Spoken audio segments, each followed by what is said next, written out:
Good morning, everybody. It's another beautiful day at our camp. Oh, let's see who's up yet. Hey, look who's awake. Am I the last one up? Oh yeah. Dang. Pierce, you need to turn that around so they can see your hair, because you've done a fabulous job with your hair this morning. Is it good? How about the 12-day-old scruff? Yeah, I'm working on that myself. Coffee?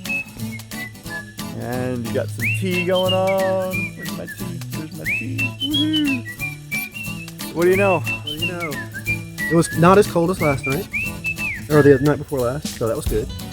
Slept pretty well. It was all good till about 5:30 when it started to rain, but it has stopped, so that's a good thing. Just enough to keep the dust down for us today. I don't think it was enough. But the best part about it is Chris has got a good start on cleaning our motorcycles after he dusted them yesterday.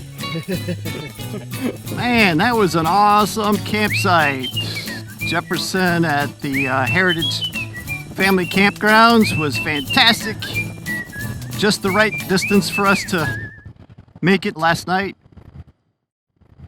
Got a good night's rest, a little chilly, but very comfortable. We had a blast, and now we are back on the Trans-America Trail heading west. We'll see how far we get tonight.